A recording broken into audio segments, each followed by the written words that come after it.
Every story needs action, even if you're writing a character-driven plot. That's because action drives characters through their arc and moves the story forward. But how exactly do you write action that keeps readers engaged and needing to know more? That's what we're discussing today, so be sure to stick around. Let's get started.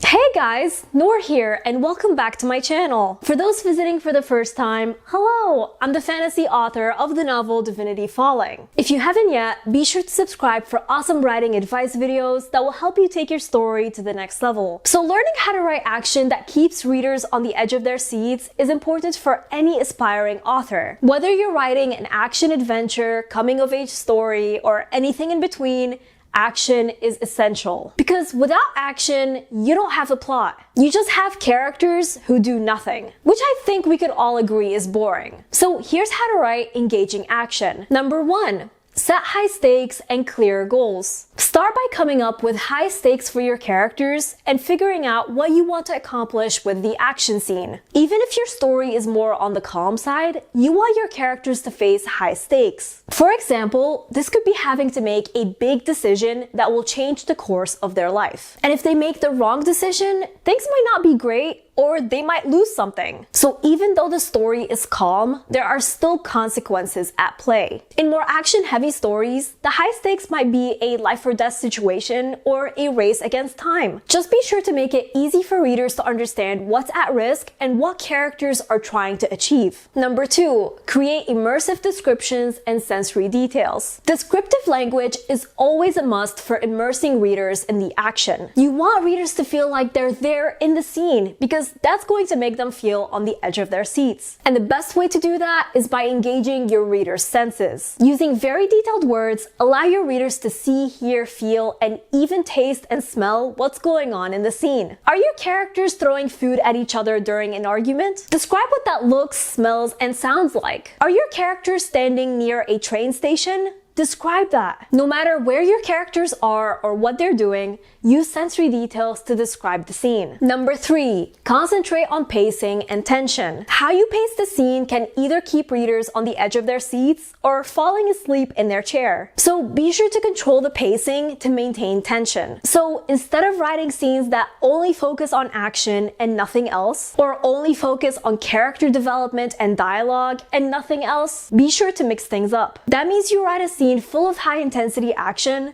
followed by a scene that is more focused on character development and reflection. This constant change will keep the story moving. So you don't want all your scenes to read the same way. If you create this ebb and flow, your readers will be engaged and excited to see what happens next. Number 4, dive into character engagement and emotional depth. Readers are more likely to enjoy a story if they feel connected to the characters. And the only way to feel connected to the characters is if the characters are well-rounded and have relatable motivations and vulnerabilities. To do that, be sure to show what makes them tick, like what they most want, what they fear, and what they struggle with. When readers connect with the characters on an emotional level, they'll be more invested in the outcome of the action. So that's all I have for you today. I'd love to know, what are some ways you implement in your writing to create more exciting action scenes? Let me know in the comments. If you're new to my channel, be sure to subscribe because I put out writing advice videos every other Wednesday that will help you take your story to the next level. Also, don't forget to follow me on social media to see what I'm up to from day to day and to chat with me. And before we go, I just want to give a quick shout out to Sarah Frayne from my shoutouts here over on Patreon, as well as all my amazing patrons. Thank you all so much for your support. I really appreciate you. And remember, Nour for president!